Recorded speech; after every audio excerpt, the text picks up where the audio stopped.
Every club. Every day. The Global Sports Podcast Network. Your body is unique. And Global Sports Podcast Network has partnered with Bioniq, the world's most personalised supplements. Bioniq provide 100% tailor-made supplements designed to deliver precisely what your body needs at exactly the right levels to optimise your health. No guessing. So click the link in the show notes. Use the code GSPN2025 for 40% off your first month's subscription. Bioniq. Don't settle for off-the-shelf solutions made for just anybody. Get what's right for you right now. Hello and welcome to the Daily Liverpool podcast brought to you by the Global Sports Podcast Network. It's the Monday review show and it's Liverpool 3, Southampton 1. The Reds moving 16 points clear at the top of the Premier League table. I'm joined by Louie Easton today. How are you doing, Louie?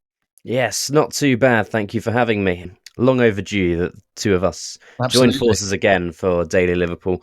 And mostly a feeling of relief after that weekend, especially after that first half performance.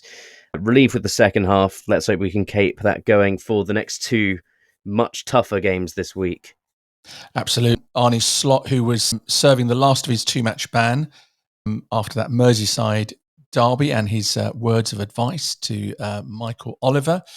He was in the stands and he pre-match described this as the first of three cup finals with PSG on Tuesday and then the League Cup final against Newcastle on Sunday, both on the horizon. A starting lineup of Alisson, Trent, Konate, Van Dijk, Tsimikas, Gravenberch, Jones, Szoboszlai, Salah, Nunez, and Diaz. Louis, only three changes heading into next week's, tough fixture against PSG. Were you surprised that it wasn't, more changes that Slott made? Well, you have to take into account the fact that this is Arne Slott. This is someone who doesn't really like rotating the team much. We've already seen the proof of that in that crazy stat that we saw after the last match, where he's kept the same starting 11 more times in this season, in his first season, bearing in mind we're only in March, than Jurgen Klopp did over his entire tenure when he was at Liverpool. And, that perfectly encapsulates the sort of manager that Arne Slott is. He loves familiarity and he loves momentum with the players, and he loves experience. And after this season, these players will have a lot more experience because they'll just be playing in and out all season. And clearly it's worked for him. Like you mentioned, 16 points clear at the top of the table after the match. And maybe there is a little bit of burnout. We may have seen a little bit of that in the first half. But he's a manager who loves players who run, and he's very demanding of that. And he must have said something at half-time as well to really get that message across to them. So maybe a little bit of surprise ahead of, two absolutely crucial games this week. One of them being a cup final and his first chance at silverware with Liverpool ever. Hopefully the first of many, but not too much of a surprise. Yeah. I don't know if you saw pre-match, Slott was asked about the number of injuries some of our rivals have suffered. Obviously the likes of Arsenal, almost forgetting or dismissing the fact that we have had injuries this season. Alisson was out for almost 2 months. Jota was out for 2 months. Konate was out for 6 weeks. Trent was out for 3 or 4 weeks. And then Conor Bradley was out as the backup. Joe Gomez has been out long term. Cody Gakpo as well. Yeah, exactly. And I just think that what Slott said was really important.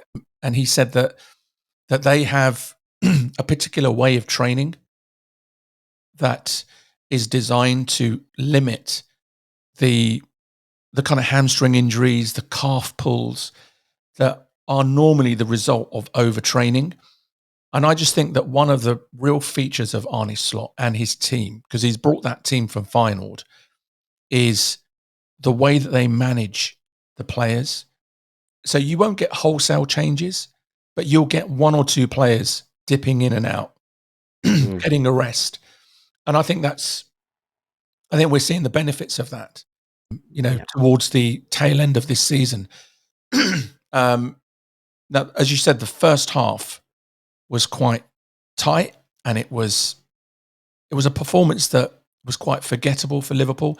And Louis, I want to ask you this: do you think that one of the weaknesses of of this Liverpool team is that they don't tend to really put away the lower league opposition, very easily, like 3 or 4-0, and the game is over by the first half? I wonder if that is the quality of the team, or is that by design, the fact that we are less front foot than a Jurgen Klopp team? Well, look, it's definitely nothing to do with the quality, because we've showcased quality for years under Klopp and now under Arne Slot.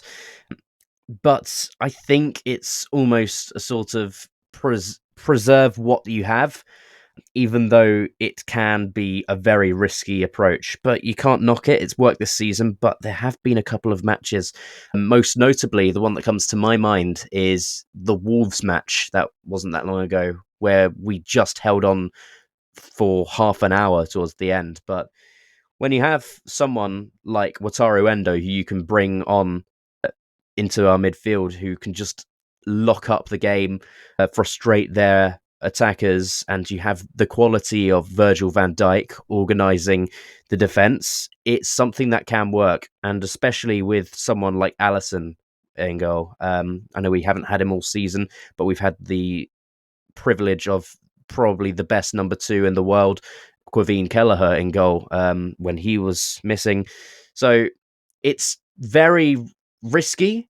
I wouldn't say that it's too much of a weakness, just because it's been showing, other than the Everton match, it's been showing its effectiveness this season, and it's been working. So you can't criticize it too much, really. Yeah, I mean, it was a fairly lackluster first half. They did start to pick it up towards the end of the first half. Núñez has a chance from a corner. The ball drops to him, and he's 6 yards out, albeit back to goal, but he rushes it. He actually has a lot more time than he realizes, and just kind of balloons the chance. And then a few minutes later, 46 minutes, stoppage time of first half, Smallbone puts Southampton 1-0 up, which is, it's looking like it could be one of those days where it could be a shock result. I've heard a lot of comment on social media, pundits saying that Van Dijk and Alisson get into a mix-up. I don't agree. I just think it's Van Dijk's fault. I think that the ball drops to him and he's just got to clear his lines. And the fact that he delays then brings Alisson into the equation. But I don't think it's a 50-50 where they're both coming for the same ball and they both leave it for each other. I think Van Dijk's clearly in control of that situation, but he's waiting for Alisson in a situation where I don't think he should be doing that, or he needs to do that. What are your thoughts? Well, you can't really criticize Van Dijk too much in that situation, because he is expecting Alisson to come out. And in my opinion, Alisson could have got there, but it's Alisson that hesitates, and he does eventually come out for it. But it's just a sort of freak accident, and it's a calamitous mix-up that gives Smallbone the chance, albeit a weird chance. I honestly think Tsimikas could have done more on the goal line, because he's looking at the offside. But in that situation where there's an open goal and there's a clear angle for Smallbone, as we saw, to thread it into the back of the net through the eye of a needle, I think he could have done a bit more there. He was the victim of the halftime substitution where there were 3. He did pick up the yellow card as well, so it wasn't a great showing from his perspective. But I think that goal, it's nothing to do with tactics. It's just a freak accident that shouldn't have happened. In the end, it didn't matter, but it's a very rare mistake from the Liverpool defence. There haven't been too many this season, especially as we saw in the PSG match where we should have gone maybe even 2 or 3 goals down, and then suddenly there's a mix-up a few days later against Southampton of all teams. So that really just sums up football. But I don't think you can criticise Van Dijk too much, especially with what he's given us. Yeah, no, look, overall, of course, he's been absolutely outstanding. But look, we go 1-0 down, and it could have got worse. It could have got worse just before halftime, where Darwin Núñez just has one of his Darwin Núñez moments. And, you know, I honestly thought there's a danger he's going to get sent off here. Yeah. I'm not thinking that it's an automatic red card, but I'm thinking that if the referee does give a red card, that's not getting overturned, because he's played no attempt. There's no attempt to play the ball. He's just gone to swipe the player, and it's not a vicious, it's just one of those where you almost like trip the player over, but maybe with a bit more force. But I just thought that it was such a reckless thing to do, where just before halftime, we're 1-0 down. If we had gone down to 10 men, it could have been a really different outcome. What were your thoughts on that incident, Louis? Do you think he's lucky to get away with a red card, or do you think it was an easy yellow? I think he's extremely lucky. I think, if I'm looking at that and it's against us, I'm furious that it's not a red. I think it's Stonewall, honestly, because he doesn't get anywhere near the ball. Yeah. And there's it's quite a high swing as well. If you look at it, it goes right across almost his knees. Yeah. So I'd be very aggrieved if I'm a Southampton fan, and he was a very, very lucky player. And thank goodness he stayed on the pitch, because he was part of the reason we ended up winning the match. I thought he was terrific in the second half. But yeah, I think it is a red, and I think we've really gotten away with one there. I think for me, what made it a red card, or a real possibility of a red card, was the fact that he had no intention to play the ball. It was, he wanted to get the man, and he might have caught him harder than he intended. But it was the intent that, look, I've got no interest in the ball, and I'm just going to take the man out. And that's, for me, was why I was so worried that was going to be a red card. So 100% right. I think we were very, very fortunate. But luckily for us, he doesn't go off. And the second half, again, one of the features, I think, of Arnie Slott this season is his in-game management, the changes that he makes. And he made a few changes for that second half, Louis, and we almost saw an immediate improvement in the team's performance. Yes, absolutely. I mean, listen, Szoboszlai didn't really get much of the ball. Curtis Jones as well. And I think the midfield change was a very necessary one, because I'm looking at the game in the first half, and they're just nowhere near the ball. They're not running at all. It's almost like a sense of arrogance that they just need to turn up and then they'll win. And I'm very disappointed in the way that, in the energy levels of the first half, because Liverpool pride themselves on intensity, on going for every ball, on pressing and giving the opponents no space. And we were very passive with our play, and it wasn't good enough for the standards that we've set this season. We know that the players have had a difficult trip to Paris midweek, but, majority of that game they were jockeying. So it wasn't anything to do with them tiring themselves out. It's just they thought, oh, well, it's Southampton, they're 20th. All we need to do is turn up and, one ball and then they're through. But it wasn't that way. Southampton switched their tactics. They went to a back four. Usually they play with a back five and they do man marking, leave one player back. And then one of our players, any of our players really could have had their way with their defence, because their defence were very thinned. Bednarek, returning from an injury, had to go off after 20 minutes. Tewela Harwood-Bellis coming back from one. And it was unfamiliar territory for them to be playing with 4 in the back. And, Liverpool just weren't up for the challenge. They weren't up for a team who are playing probably their last match against us. In fact, it will be their last match against us before they go down. They want to turn up against us because, we're the best team in the land, maybe even the best team in the world. So I'm very disappointed with the attitudes of the players, and the substitutions really made the difference in the second half, especially Harvey Elliott. Oh my word.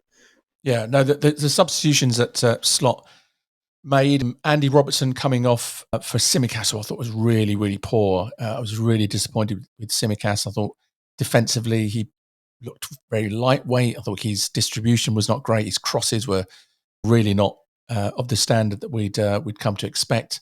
McAllister, I think, coming on for Jones, I thought was a really huge one as well. I thought Jones, again, was fairly lackluster in that first half.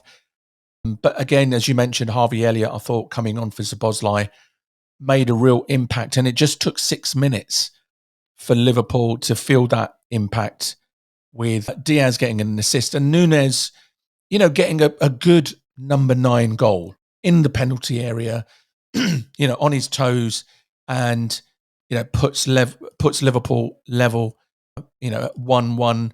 Good movement in the box from Núñez. Yeah, it's very instinctive, that finish, actually. Something that we love about Núñez, because he can be very instinctive. It's when he has to think about what he wants to do, where he often has one of his calamitous misses. But don't think, Darwin. Just do it. Exactly. So yeah, it was good because he angled his foot perfectly. It was coming to him quite quickly as well. So it was pure striker's goal, and clinical when he needed to be.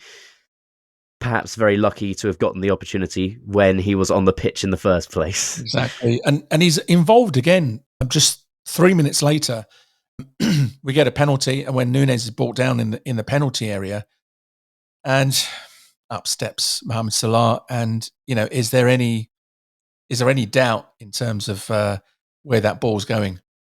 Yeah, we were talking earlier this season. I remember it was quite early at my tenure here at GSPN that Mo Salah, you didn't back him every single time he stepped up to the penalty spot. But I look at those 2 penalties, both of them, and the first word that comes to my mind is emphatic. He lashes it into the back of the net.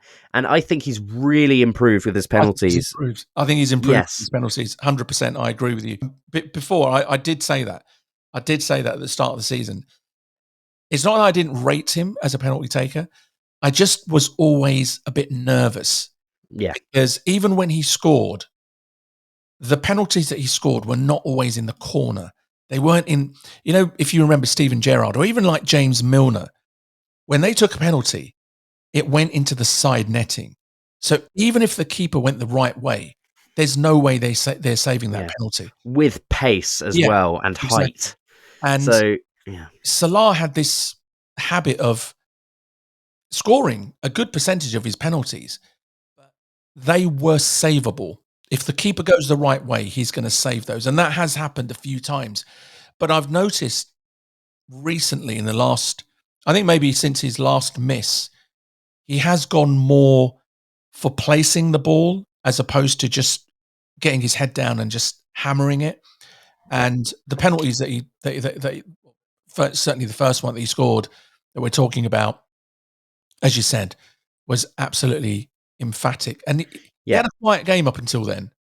Yes, and he has been kept quiet recently, I've thought, because PSG, he barely got the ball, and game before that he got an assist, but he didn't get anywhere near scoring. But I think the fact that he's obviously trained his penalties since that Real Madrid miss. That's what I'm seeing, and we're seeing the results of that now. And I think that's a real testament to his attitude and his hunger and just him demanding more of himself. And listen, Ramsdale is not a goalkeeper who saves a lot of penalties. Let's just get that out of the way. That was something that Arsenal fans complained a lot about, because there was that penalty shootout last season, if you'll remember, where they played against Sporting in the Europa League when they got knocked out. Aaron Ramsdale went the right way every single time and didn't save 1 in that shootout. So, let's but credit to Salah, because I don't think it matters what goalkeeper is in the back of the net for those 2 penalties. I don't think anyone gets near them, and yeah, he's clearly worked on it, and I'm very pleased with the attitude that he's showing, and just everything about him at the moment. Well, that second half was very, very different for Liverpool, and we finished things off with another penalty from Mohamed Salah. It was a handball, and I think it was the right decision. You can see the movement of the Southampton player's defender's arm into the ball. Yeah. So I think it was a correct decision, and again, another really good penalty. Yes, I will just say, who was the player challenging Sugawara? Was it Diaz? I think it was Diaz. Yeah. Yes. What I will say in defence of the Southampton defender, I think he gets a little nudge on the back from Diaz, and it's a natural movement into the ball, but it's also taking the chance away from Liverpool. So I think it's a bit 50-50. I think he's unlucky, but ultimately it's like 51% the right decision, I'd say. Is it the kind of nudge in the back that Kanate would have been proud of? No, that wasn't a penalty. I know he was on the other way around. Apparently that was offside anyway. Yeah, it was. So, let's not kick up too much of a fuss of it. Well. Yeah. But anyway, but it was, emphatic, as I mentioned before, and very high into the back of the net. Very, very confident from Salah. And he just oozes that sort of aura now, doesn't he? In his celebrations, he doesn't get overexcited. He just casually jogs towards the fans and smiling. It's a regular occurrence. He's probably got bored of celebrating at this point. But I think it's a good point that you make, Louis, when you reference the last penalty that he missed against Real Madrid. And I do think that Mo is one of those players where he thinks, okay, where is my chink? What can I improve? And there isn't much where you look at Salah's game, you think, okay, he can improve on this or he can improve on that. But penalties is probably one of them where he thought, I can do better. And I've got no doubts that the penalties that we've seen since then are as a result of him on that training pitch thinking, right, that's not happening again. So that was 3-1. That was the game. Liverpool getting their 3 points, 16 points ahead now, Louis. I know Arsenal have got 2 games in hand. One of those will be a game that's being played soon after this podcast is being recorded against Manchester United. But you just think, even though they've got 2 games in hand, at this stage of the season, it's points on the board that matters. Yeah, and it's completely and utterly ours to lose now. And I think we're at the point where we can't be caught.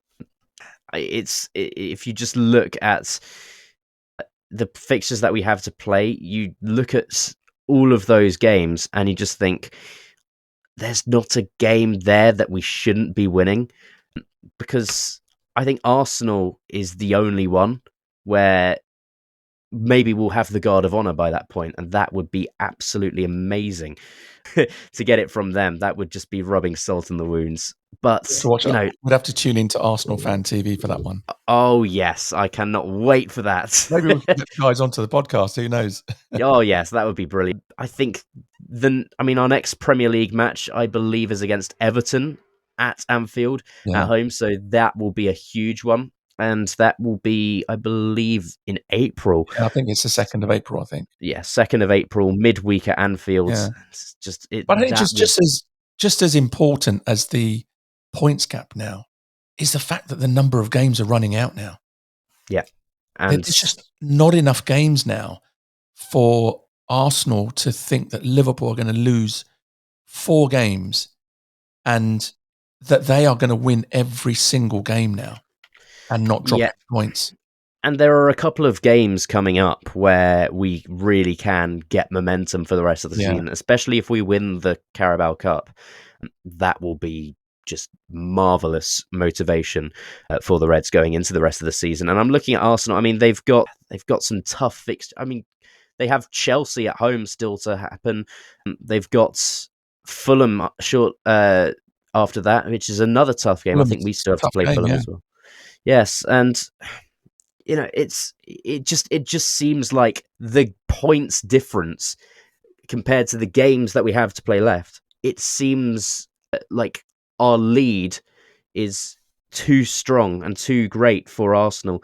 And I was on the Friday episode of Daily Liverpool as well with the Southampton boys, and one of them made a very interesting point to me that Arsenal are just too naive of a team with too little experience winning trophies for them to really go for it. They haven't been winners in this situation before, so they lack the motivation. Whereas Liverpool, we've still got title winners in that team, including Van Dijk, including Salah, who were paramount in that success. Even Joe Gomez as well. So I think we've won it, to be honest. And I'm just looking at the Carabao Cup final now, and I'm looking at the Champions League, and I just think we've probably got the Premier League in the bag. Let's see what else we can win. Absolutely. And look, regular listeners of this podcast will know that both myself and Carl Kopak, at the very start of the season, in fact, in our pre-season episode, said that Arsenal are not going to win it. It's going to be the thing that we did get wrong was Manchester City. Is that I thought that we would be going toe-to-toe with Manchester City for the title. Carl Kopak outright said we're going to win the title. So this idea that nobody thought we were going to win it is just not true. And the reason why is not just because of this kind of blind, we're Liverpool supporters, so yeah, we think Liverpool are going to win it. It's because of what you just said. I don't look at Arsenal as a team of winners. And I think that they have ended up runners-up once too often. There comes a point with a team that you have to get over the line. You have to win. Otherwise, psychologically, that barrier just becomes bigger and bigger and bigger. And I'm just thinking of that Arsenal dressing room. And I'm just thinking of Mikel Arteta, thinking at the start of the season that we have to finish above Manchester City to win this league. And for Manchester City to drop off as they have, and for Arsenal still not to win the league, I think psychologically, it's going to be devastating for them. But I think it's also good in the sense that it puts them in their place. It puts them in their place that, look, yeah, you know what? You might have finished above Manchester City, but you forgot about the team that has regularly competed with Manchester City, regularly gotten 90 plus points when we've won the league and when we've not won the league. For Arsenal would be in dreamland if they ever got to 97 points, and we got to 97 points and not win the league. Yeah, and absolutely. I just think that they've got a good win in the Champions League, albeit against PSV. I cannot see them getting beyond PSV because once they get past them, they have got two Madrid teams that they're going to have to get through, either Atletico and Real. I think Real will blow them away. And Atletico, you just will not score against them, especially with Arsenal's blunted attack. They are not going to score against Atletico Madrid. So I think it's a devastating blow for Arsenal. Not to mention hilarious. I will put it out there. I agree. The thing is, I'll say this: I actually predicted Arsenal to win the league this year. I know it sounds crazy after that tangent you just went on, but look at it this way: Arsenal have a young squad, and they are getting better each season. I think what's hurt Arsenal is they rely and over-rely on Martin Ødegaard and Bukayo Saka. If you take one of those players out of the team, they fall flat. And that's what's happened. They had Ødegaard out earlier this season, and they struggled. They put Leandro Trossard in the number 10 position, and it was completely ineffective because Ødegaard conducted the attack. He's almost like the Firmino of that team. If you have not got that conductor who can create chances, who's on set pieces, then that team collapses. He came back, they were good for a bit, and then Bukayo Saka got injured. And we've all seen the result from that. They have completely crumbled. And I think that's what's been completely detrimental to their season. And also what I think as well is they not only haven't challenged until the very last day of the title race, maybe last season was the closest they got, but they also haven't won anything else. They won the FA Cup years ago. That was with a pretty changed team now, but they haven't won anything since then. And I think when you don't have the experience of winning a final or winning any trophy, then you won't know what it's like to desire that, to go on and want more. Liverpool, as far as the other teams were concerned, were a failure last season. However, we still won the League Cup. Exactly. So that gives the hunger to want more, to demand more. And this is why Liverpool have been so dominant this season, because they have the motivation, they have the mentality, and we see that personified in Mo Salah.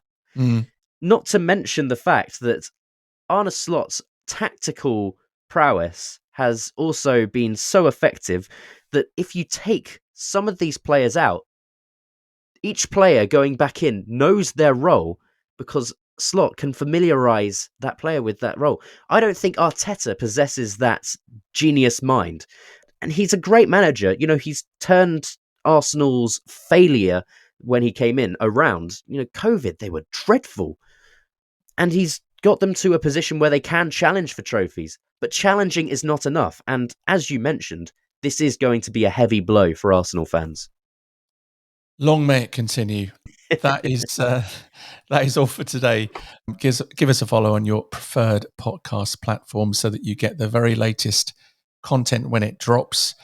Follow us on social media at GSPN Liverpool. You can email us at gspndailyliverpool@gmail.com.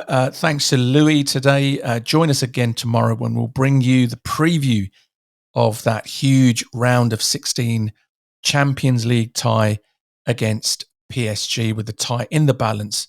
Liverpool 1-0 up after that dramatic win at the Parc des Princes last week. From myself and Louis, thank you for listening. Here at Global Sports Podcast Network, we spent a lot of time selecting our delivery platform. Zencastr came out the clear winner. With 4K video recording from your phone and AI editing that automatically removes all those ums and ahs, it's super easy to start a podcast that sounds great and is delivered efficiently. If you're ready to tell your story, check out the link in the show description to learn more about Zencastr. Every club, every day. The Global Sports Podcast Network.